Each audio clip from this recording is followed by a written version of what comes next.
साथियों नमस्कार, मैं सत्यनारायण सिंह अपने YouTube channel SN Singh classes में आप सभी का हार्दिक स्वागत एवं अभिनंदन करता हूं।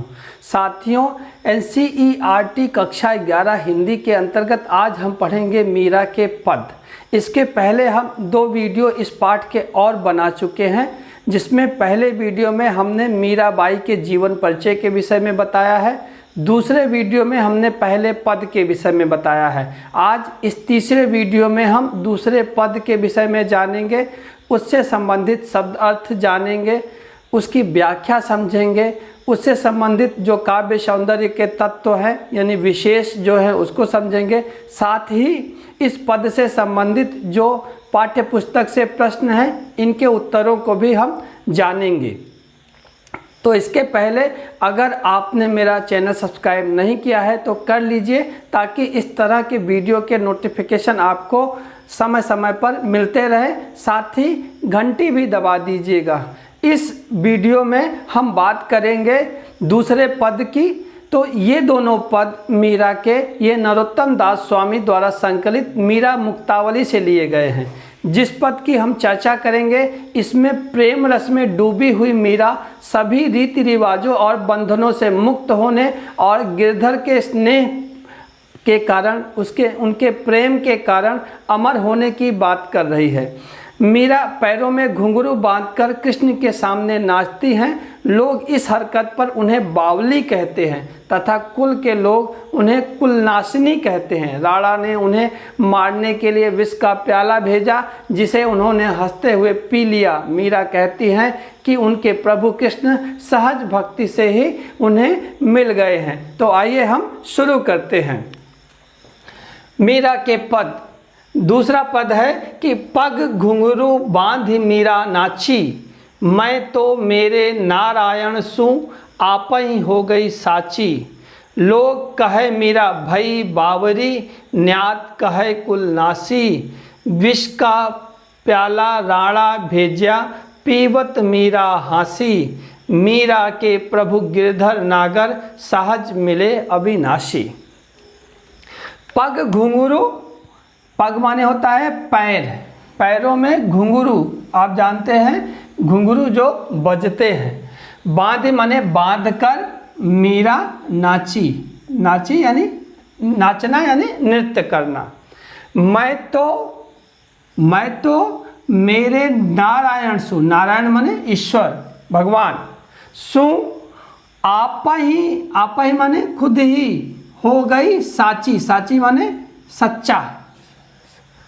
लोग कहते हैं मीरा भई बावरी, बावरी माने पागल, मीरा पागल हो गई है।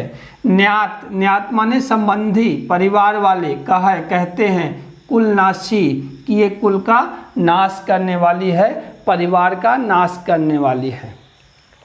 विष माने होता है जहर का प्याला राणा भेजा, भेजा ने भेजना। पीवत पीते हुए या पीकर मीरा हासी, हासी माने हंसना। मीरा के प्रभु यानी ईश्वर, गिरधर यानी गिरि को धारण करने वाले। गिरि भगवान कृष्ण ने क्या किया था, गोकुल में गोकुल वासियों की रक्षा के लिए उनको इंद्र भगवान के कोप से, उनके क्रोध से बचाने के लिए गोवर्धन पर्वत को अपनी उंगली पे उठा लिया था। इसीलिए उनका नाम पड़ा गिरधर। और नागर माने होता है चतुर।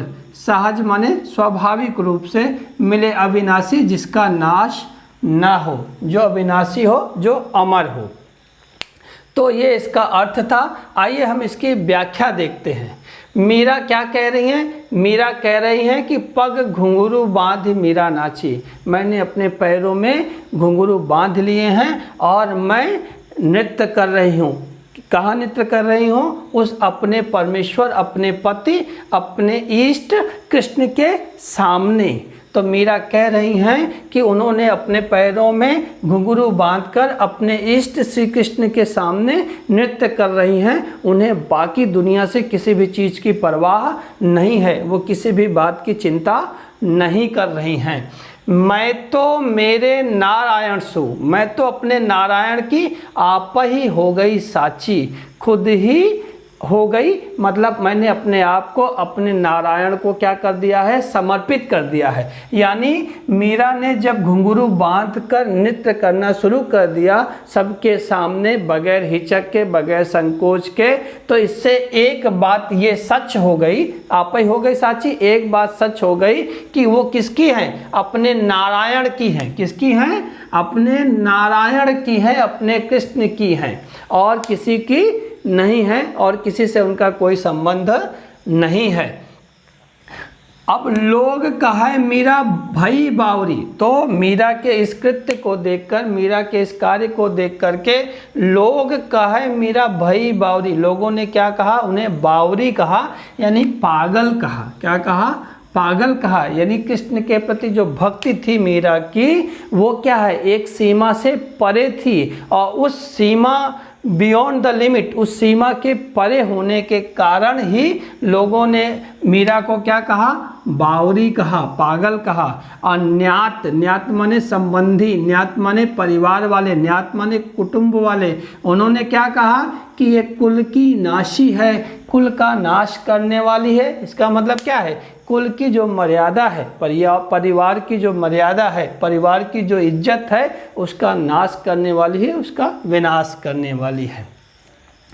विष का प्याला राणा भेजा, तो जब इस तरह के कृत्य मीरा ने किए कि सबके सामने कहीं भी वो कृष्ण के प्रेम में नृत्य कर रही है, गा रही है, तो उस सब को देख करके जो राणा हैं, राणा यानी उनके देवर जी, उन्होंने क्या किया, उनके लिए विष का प्याला भेजा, जहर का प्याला भेजा, किसे, मीरा को मारने के लिए। और पीवत मीरा हंसी, उसे पी करके मीरा हंस रही हैं, अर्थात वो विष जो है मीरा का कुछ बिगाड़ नहीं पाया, वो जहर, उसने मीरा का कुछ भी नुकसान नहीं किया, उस जहर से मीरा को कुछ भी हानि नहीं हुई, और वो विष पी करके भी हंस रही हैं, मुस्कुरा रही हैं। मीरा जी क्या कहती हैं, मीरा कह रही कि मीरा के प्रभु गिरधर नागर, मेरे प्रभु कौन हैं, गिरि को धारण करने वाले हैं, पर्वत को उठाने वाले हैं, और क्या हैं, नागुर है, नागर हैं, चतुर हैं, क्या हैं, चतुर हैं, सहज मिले अविनाशी, और वो उसे सहजता से प्राप्त हो गए हैं। कहने का मतलब क्या है कि ईश्वर सहज भाव से ही मिलते हैं, प्रभु सहज भक्ति के भाव से ही मिल जाते हैं। एक बार इसका एक आप समरी देख लीजिए कि मीरा अपने पैरों में घुंघरू बांधकर कृष्ण के प्रेम में उनके सम्मुख नृत्य कर रही हैं, गीत गा रही हैं, और उनके इस कृत्य से ये बात सच हो गई है कि वो खुद ही अपने को कृष्ण को उन्होंने समर्पित कर दिया है, अर्थात वो कृष्ण की हो गई है, अब वो और किसी से उनका कोई संबंध नहीं है। लोग उनको बावरी यानी पागल कहते हैं उनके इस कृत्य को देख करके, और परिवार वाले कहते हैं कि ये कुल की मर्यादा का नाश करने वाली है।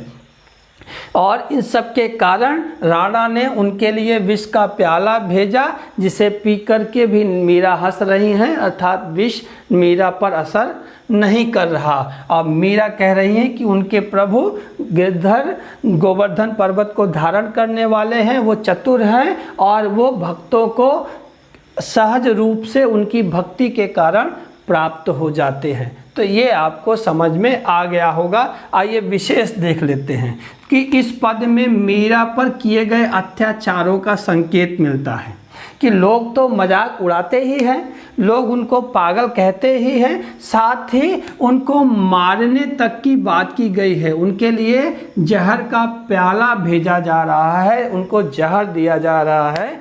तो इससे आप कह सकते हैं कि उन पे जो अत्याचार किए जा रहे हैं उनका संकेत मिल रहा है। मीरा की कृष्ण के प्रति अटूट निष्ठा व्यक्त हुई है।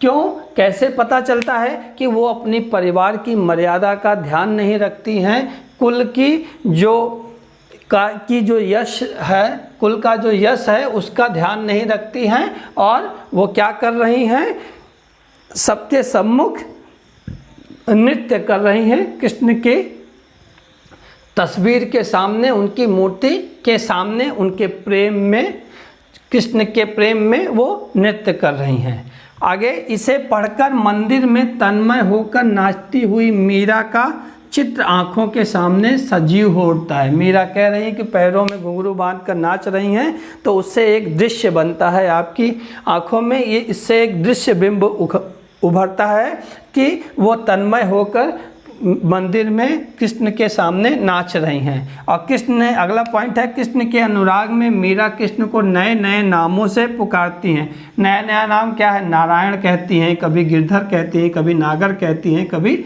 अविनाशी कहती हैं। तो कृष्ण के प्रेम में वो उनको नए नए नामों से पुकारती हैं। अनुप्रास अलंकार कहाँ है? तो देखिए, कहय कुल नासी, का की आवृत्ति हो रही, कहय कुल नासी, का की आवृत्ति हो रही है, इसलिए अनुप्रास अलंकार है। और आगे देखिए क्या है? गिरधर नागर, रा की आवृत्ति हो रही है, इसलिए भी अनुप्रास अलंकार है। और आपको पता है जब समान वर्णों की आवृत्ति होती है तो वहाँ पे अनुप्रास अलंकार होता है। बाकी संगीतात्मकता है, लय है और माधुर्य है। संगीतात्मकता है, लय है और माधुर्य है। यह दृष्टि से, इस दृष्टि से ये पद क्या है? मनोरम है। और क्या है? ये राजस्थानी मिश्रित भाषा है। कैसी भाषा है? राजस्थानी मिश्रित भाषा है। और एक पॉइंट और है कि इसमें भक्ति रस है। कौन सा रस है? भक्ति रस है। तो ये विशेष है, विशेष में आपको रस बताना है, अलंकार बताना है, ठीक है, और भाषा बतानी है। तो ये सारी चीज़ आप, इसके अलावा एक दो बात उसकी जो विशिष्ट है उसको भी आप बताते हैं, ठीक है। आगे देखिए कि इससे संबंधित जो प्रश्न है पाठ्य पुस्तक से, तो पहला ये है कि लोग मीरा को बावरी क्यों कहते हैं? लोग मीरा को बावरी इसलिए कह रहे हैं कि मीरा कृष्ण के प्रेम में अपना शुद्ध बुद्ध खो दे रही हैं। और क्या कहती है कि जब उन्होंने अपनी शुद्ध बुद्ध खो दी है और किसी के भी सामने कृष्ण की भक्ति में होकर लीन वो नृत्य कर रही हैं, तो ये उनकी भक्ति की पराकाष्ठा है। और उस पराकाष्ठा को देख के, उसकी चरम सीमा है, उसकी चरम सीमा को देख कर के लोग उन्हें पागल कह रहे हैं। क्या कह रहे हैं? पागल कह रहे हैं। एक और चीज़ है कि मीरा राजभवन के सुख को ठुकरा कर, उसके वैभव को ठुकरा करके कृष्ण के प्रेम में जो है मंदिर मंदिर गान कर रही, नृत्य कर रही हैं, इसलिए भी लोग उनको क्या कह रहे हैं? पागल कह रहे हैं, बावरी कह रहे हैं। दूसरा है, विष का प्याला राणा भेजा पीवत मीरा हंसी। इसमें क्या व्यंग छिपा है? तो राणा जी ने विष का प्याला भेजा, किसके लिए? मीरा के लिए, उनको मारने के लिए, और उसको पी करके भी मीरा हंस रही हैं। अर्थात क्या है? कृष्ण के प्रेम के कारण विष भी उन पे असर नहीं कर रहा है। और व्यंग क्या छिपा है कि जब जिसके प्रभु ईश्वर ही, कृष्ण ही उनके पति हैं, तो बाकी दुनिया उनका क्या बिगाड़ सकती है? अर्थात जब जिसने परम पिता परमेश्वर से सीधा संबंध स्थापित कर लिया है, परमात्मा जिसका पालनहार है, तो दुनिया वाले उसका क्या बिगाड़ सकते हैं? अर्थात कुछ भी नहीं कर सकते हैं। और तीसरा है, मीरा जगत को देखकर रोती हैं, रोती क्यों है? तो ये पहले पद का प्रश्न है, यहाँ पे आ गया है। फिर भी हम इसका उत्तर देखते हैं कि मीरा जगत का जो संसारिक मनुष्य है वो माया जाल में फंसा हुआ है, वो ईश्वर से दूर है, वो कृष्ण से दूर है, वो व्यर्थ का जीवन जी रहा है, वो उसकी जीवन शैली सारहीन है, उसके जीवन में कोई तत्व है ही नहीं है। तो यही सारी बातें देख करके मीरा को रोना आ रहा है कि लोग अपने दुर्लभ मानव जीवन को यूं ही बर्बाद कर दे रहे हैं। उन्हें भक्ति करनी चाहिए ईश्वर की और वो नहीं कर रहे हैं। तो ये मेरी कोशिश थी आपको समझाने की। अगर आपको मेरा प्रयास ज़रा सा भी अच्छा लगा हो तो लाइक कीजिए, शेयर कीजिए, और हाँ, अगर अभी तक चैनल सब्सक्राइब नहीं किया है तो कर लीजिए, ताकि इस तरह मैं आपकी लगातार सेवा करता रहूं। अपना और अपनों का ख्याल रखिए। मिलते हैं अगले वीडियो में, तब तक के लिए नमस्कार।